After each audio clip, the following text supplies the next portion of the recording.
Let's jump right into this explainer. We're looking at the Federal Aid Highway Act of 1956.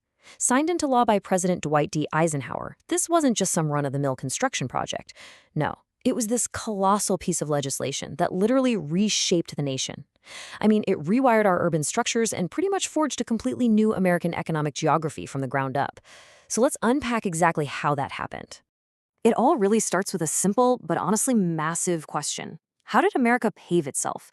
Like, how did this vast, totally disconnected country, one that relied heavily on passenger rail and dealt mostly with unpaved local roads, how did it transform into the unified, car-dominated powerhouse we recognize today? Keep that word transformation in the back of your mind, because what we're about to explore is nothing short of a total reimagining of the American landscape. And the ambition of that reimagining? Absolutely staggering. The nationwide network authorized by the 1956 Act called for a 41,000-mile grid of interstate highways. At the time it was signed, we're talking about the largest public works project in American history. Just trace these paths in your mind across the map. They spiderweb across the whole continent, completely ignoring natural borders, linking coast to coast, city to city, in this one continuous, frictionless grid. But to understand why this massive network was even deemed necessary, well, we have to look backward in time a bit. Because this massive network was actually born from a very specific, very muddy frustration. 62 days. Think about that. Back in 1919, a young Army lieutenant named Dwight D. Eisenhower was part of a transcontinental military convoy. And because of thick mud, treacherous terrain, and just thousands of miles of unpaved dirt roads, it took that convoy a grueling 2 months just to cross the United States. It was an absolute logistical nightmare, and it planted a huge seed in Eisenhower's mind about the crippling limitations of America's infrastructure. So follow the evolution of Eisenhower's thinking here. We start in 1919 with that disastrous muddy convoy. Then jump forward to the 1940s during World War II. As Supreme Allied Commander, Eisenhower actually witnessed firsthand the incredible efficiency of Germany's Autobahn. He saw how a high-speed highway system allowed for super rapid military deployment across an entire nation. Those two experiences totally collided for him.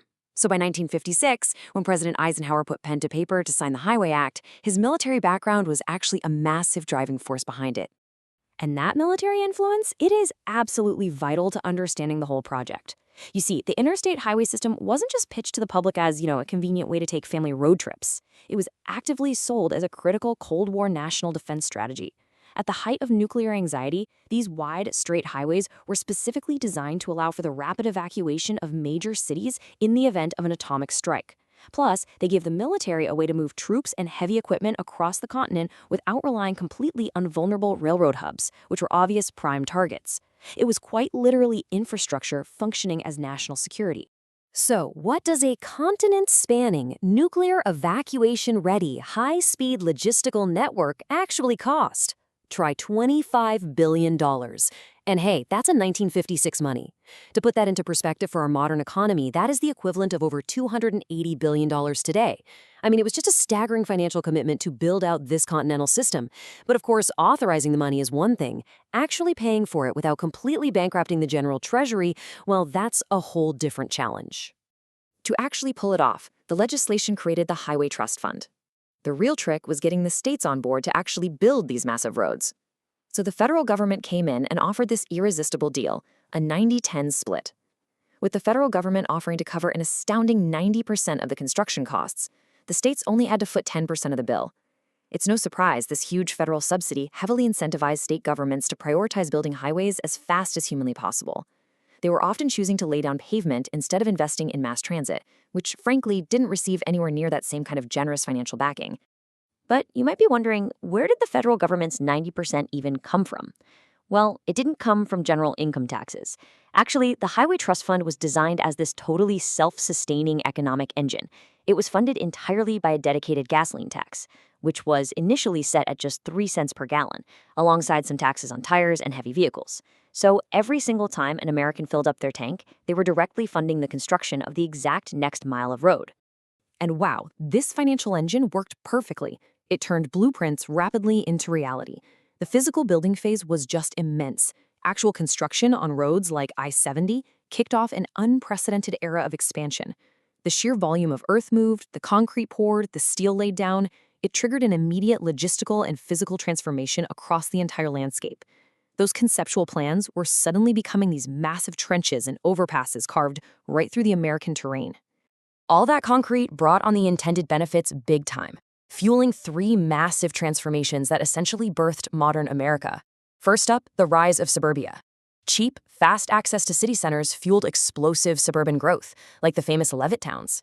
Housing, retail, motels, and drive-thrus, they all shifted rapidly outward along the new highway exits. Second, it completely revolutionized freight. Cargo transport shifted aggressively from rail to long-haul trucking, which literally laid the groundwork for the just-in-time manufacturing supply chains we all rely on today. And finally, it cemented automotive dominance. The car became a totally mandatory household asset, which essentially doomed the existing suburban passenger rail systems. However, we really have to look at the full picture presented in the historical sources here. The legacy is a very sharp trade-off. On one hand, yes, we see an undeniable economic boom, with frictionless markets and cheap access that generated immense economic efficiency. But on the other hand, the source material documents a severe human cost: deep community destruction. The project displaced marginalized communities and created structural, physical segregation barriers. It's really imperative we understand both sides of this legacy impartially, because history repeatedly shows us that large-scale progress often carries hidden and deeply unequal burdens. The sources specifically identify a phenomenon known as white flight. You see, these new interstates acted as high-speed conduits. While they allowed middle-class, predominantly white families to easily commute from spacious new suburbs, they simultaneously accelerated massive capital flight right out of the inner cities. As businesses and wealthier residents relocated outward along the new highways, they obviously took their tax dollars with them. This process severely eroded city tax bases, which led directly to the decay of the downtown cores that were just left behind. Furthermore, the physical routing of the highways themselves caused direct harm. The source documents report that planners intentionally routed highways through low-income and minority neighborhoods. Under the policies of urban renewal, these thriving areas were often officially labeled as blighted just to justify their demolition. This construction literally destroyed established Black business districts. The sources explicitly cite the devastating impacts on communities like Overtown in Miami and Rondo in St. Paul. These massive concrete trenches didn't just displace residents, they literally served as permanent physical segregation barriers, cutting the remaining neighborhoods right in half. But this dark side of urban disruption did not go unchallenged. By the late 1960s, the widespread demolition eventually sparked some fierce grassroots pushback, known historically as the freeway revolts. Citizens in major urban centers started to organize. In cities like San Francisco, Baltimore, and New York, massive protests erupted. Communities banded together to form both literal and political barricades, and they actually successfully blocked the construction of several planned urban freeways to save their remaining neighborhoods from the bulldozer. Which brings us to the ultimate question I want to leave you with in this explainer. Was the creation of a vast, frictionless market worth the permanent cost of structural car dependence, environmental degradation, and deep community decay? The highway system undoubtedly connected a vast continent and absolutely supercharged the American economy, but its concrete legacy is incredibly complex. Next time you hit the interstate, maybe take a second to think about the history buried right beneath the pavement. Thanks for joining me, and keep questioning the infrastructure around you.